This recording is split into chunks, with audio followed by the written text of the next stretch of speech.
Olá e a paz do Senhor a todos. Meu nome é Elias Scani e bem-vindo ao canal De Fé em Fé. Você entende o que é blasfemar contra o Espírito Santo? Sabe que é um pecado imperdoável?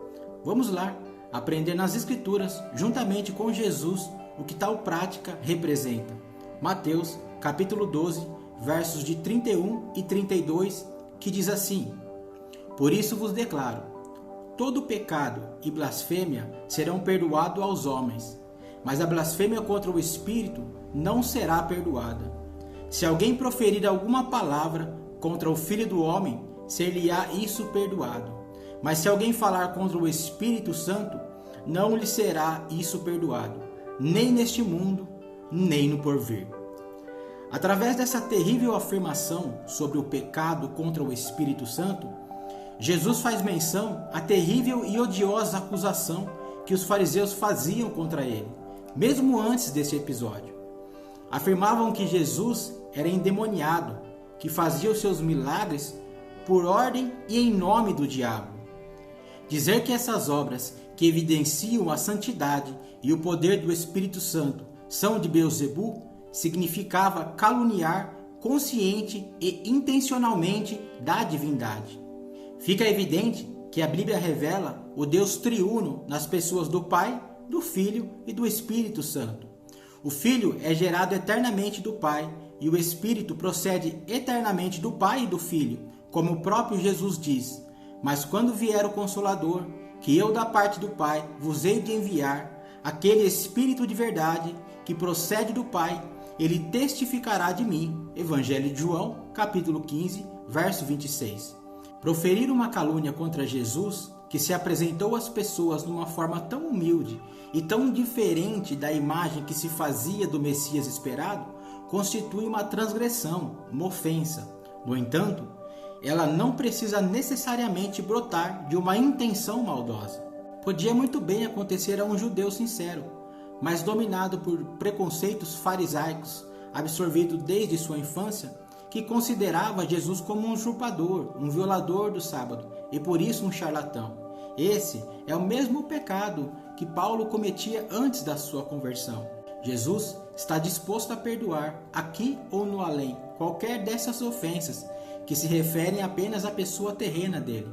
Contudo, uma ofensa dirigida contra o que é divino, contra o Espírito Santo, atribuindo as suas obras do Espírito Santo ao espírito maligno, é denominado de blasfêmia contra o Espírito Santo. Isso, disse nosso Senhor, é um pecado imperdoável. Fato comprovado pela história de Israel. Esse povo recebeu um castigo tão terrível, não porque pregou Jesus à cruz, pois neste caso, o dia da morte de Jesus teria sido o dia do seu julgamento. E Deus não lhe teria oferecido por mais 40 anos o perdão por esta prática. Contudo, o que encheu a medida dos pecados de Jerusalém foi terem rejeitado a pregação apostólica, terem resistido deliberada e propositalmente à ação do Espírito Santo no dia de Pentecostes. O pecado realmente imperdoável não é a rejeição da verdade por causa de um mal-entendido, mas é o ódio a Deus, que os levou a atribuir, por exemplo, a origem do Evangelho a uma fraude, ou, em outras palavras, ao espírito maligno. É o ódio àquilo que é santo.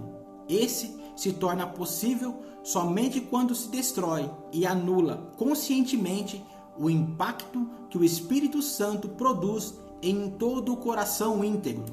Ao longo da história, muitos estudiosos emitiram sua opinião sobre este tema. Segundo Irineu, blasfêmia contra o Espírito Santo seria a rejeição do Evangelho. Para Atanásio, a negação da divindade de Cristo, a qual teve a sua evidência ao homem pela concepção do Espírito Santo. Para Orígenes, toda a quebra da lei após o batismo. Finalmente, Agostinho acreditava que a blasfêmia contra o Espírito Santo era representada pela dureza do coração humano, rejeitando a obra de Cristo. O pecado imperdoável implica na rejeição total e irrevogável de Jesus Cristo. Creio que é sobre isso que Estevão estava falando no sermão que pregou pouco antes de ser martirizado. Homens de dura cerviz, vós sempre resistis ao Espírito Santo. Atos, capítulo 7, versículo 51. Para concluir, faço das minhas palavras as palavras de Luiz Berkhoff, em sua Teologia Sistemática, página 249, que diz: não é tanto pecado contra a pessoa do Espírito Santo, mas contra a sua obra oficial, que consiste em revelar, tanto objetiva como subjetivamente, a graça e a glória de Deus em Cristo.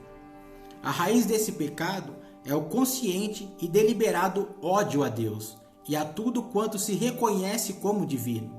É imperdoável não porque a sua culpa transcende os méritos de Cristo, ou porque o pecador esteja fora do alcance do poder renovador do Espírito Santo, mas sim porque há também no mundo de pecado certas leis e ordenanças estabelecidas por Deus e por Ele mantidas.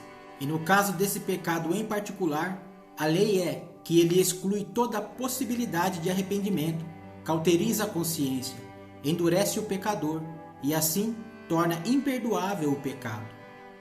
Daí, aos que cometeram esse pecado, pode esperar ver um pronunciado ódio a Deus, uma atitude desafiadora para com Ele e para com tudo quanto é divino, um prazer em ridicularizar e difamar aquilo que é santo, e um desinteresse absoluto quanto ao bem-estar da alma e à vida futura. Em vista do fato de que esse pecado não é seguido pelo arrependimento, podemos estar razoavelmente seguros de que os que receiam havê-lo cometido e se preocupam com isso e desejam as orações dos santos, não o cometeram. Que Deus nos livre e nos guarde de tão odioso ato. Se você gostou deste conteúdo, curte o vídeo, pois fazendo isso, o YouTube entenderá que esse conteúdo é relevante e vai indicá-lo para mais pessoas. Se inscreva no canal e ative o sininho, para vocês serem notificados quando os novos vídeos forem postados. Que Deus em Cristo vos abençoe e até o próximo vídeo, se Deus quiser.